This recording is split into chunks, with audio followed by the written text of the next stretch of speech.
Guys ভিডিওর প্রথমে দেখানো সোল্ডারিং আয়রন বানানোর জন্য আমাদের লাগবে এই যে 2 ওয়াটের 47 ওহম রেজিস্টার। আমি রেজিস্টারটি পুরাতন নষ্ট মোবাইল চার্জার সার্কিট থেকে সংগ্রহ করছি। তোমরা চাইলে পুরাতন মোবাইল চার্জার সার্কিট থেকে সংগ্রহ করতে পারো অথবা লোকাল মার্কেট থেকে পারচেজ করতে পারো। এরপরে নিয়ে নিতে হবে কাঠ অথবা বাঁশের ছোট্ট একটি টুকরো, আর নিতে হবে 2টা স্ক্রু। এই স্ক্রু 2টা কাঠের উপর সুন্দর করে লাগাই নিতে হবে।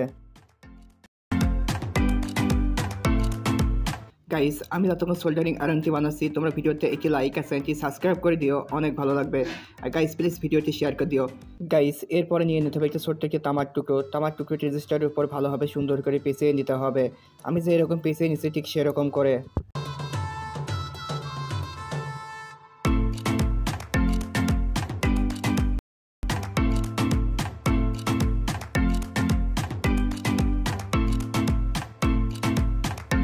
গাইস এরপরে আমাদেরকে নিয়ে নিতে হবে ইউএসবি কেবলের 2টা তার রেজিস্টারের 2 সাইডে সুন্দর করে পেঁচিয়ে লাগিয়ে দিতে হবে। আর খেয়াল রাখতে হবে তার 2টা কোনোভাবে লুজ কানেকশন না হয়।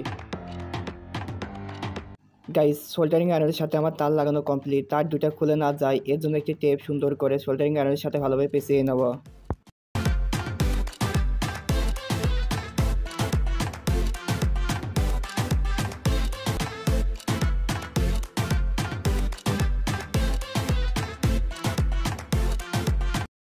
গাইস আমার ডিসি সোল্ডারিং আয়রন বানানো কমপ্লিট। গাইস তোমাদের কাছে সোল্ডারিং আয়রনটি পছন্দ হলে কমেন্ট করে যাও। গাইস আমি সোল্ডারিং আয়রন ব্যবহার করার জন্য একটি মোবাইল চার্জারের অ্যাডাপ্টার ব্যবহার করব।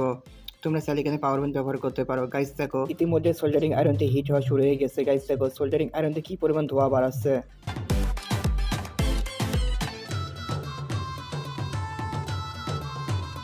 গাইস চলো এই সোল্ডারিং আয়রনের সাহায্যে কোনো কিছু একটি সোল্ডারিং করে দেখা যাক। এর জন্য আমি নষ্ট পুরাতন মোবাইল চার্জারের সার্কিটের উপর একটি তার সোল্ডারিং করে দেখবো। গাইস দেখো খুব সুন্দরভাবে সোল্ডারিং হয়েছে।